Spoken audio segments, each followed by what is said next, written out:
If I was going to try to pinpoint one moment, it would probably be,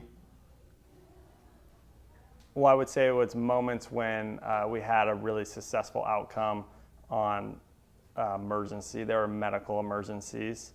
So I've had 2 cardiac arrests, so where these people's heart completely stopped, and we were able to bring them back, but we weren't only able to bring them back, but they walked out of the hospital 2 days to a week later, and I was able to shake their hand. They could talk to me and tell me how much their daughters were so happy that they got a second chance.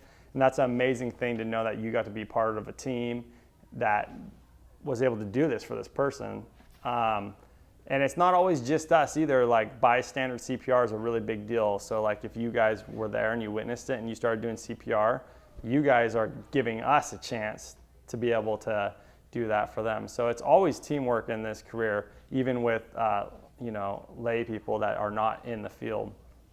And then otherwise, fighting fires is always fun for us. So anytime you see a bunch of red flame, and you get pretty excited. Yeah.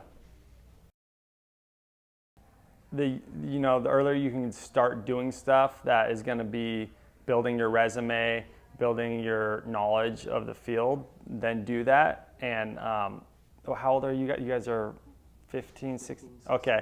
So like at your age, if it was someone your age, I would tell you, hey, you can go and be an explorer or could be a cadet at a fire department right now if this is really what you want to do. So you could, and then I would, let you know of a couple that you could go do. So you could go there. They won't let you go into fires, but they'll teach you everything about how to fight the fire and all the equipment to use. And then I would say continue in school, do as good as you possibly can so that you can try and get into a college and get a 4-year degree. If you really are gung-ho firefighter, Sacramento is one of the only schools that has an actual 4-year degree in fire service. Otherwise, the Santa Rosa Junior College has a great associate's degree in fire science. So those are 2 options, and I would say you need to get really good grades and complete one of those 2, either associates or the 4-year. 4-year is going to be better. And then continue volunteering at fire departments, volunteering with blood draws, and trying to do things, giving back to your community, because that's what they look for in a firefighter, is someone that cares about their community, cares about helping people, and is willing to do it for free because they care. So if you came to an interview and you had 4-year degree, cadet experience as a young kid, volunteer time, and all these different areas that you'd volunteered in your community, then you're going to be a very hireable person. Well, the challenges are that it's hard to get the job.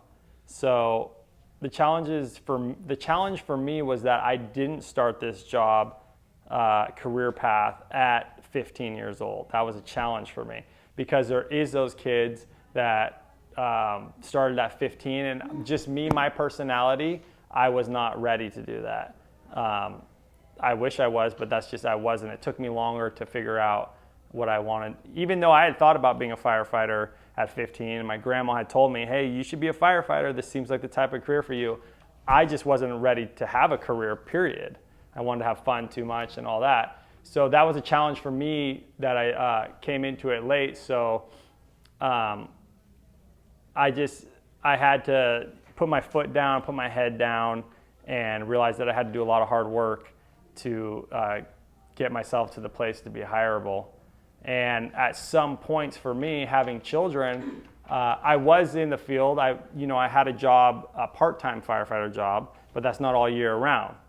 And I worked on an ambulance in San Francisco as a paramedic. So at some points for me, it was like, well, how long do I want to do this? The question earlier where you said sacrifice.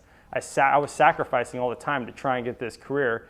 And at some point it started to be like, well, how long do I want to sacrifice for this career?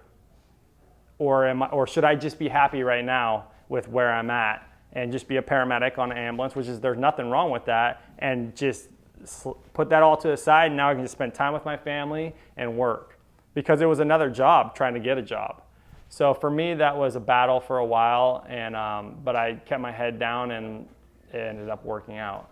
So I think that's what the advice that I would give people that are maybe in that type of a space of not sure how much more energy they want to put into it, is that you'll notice that the people that quit trying to get the job are the ones that don't get the jobs.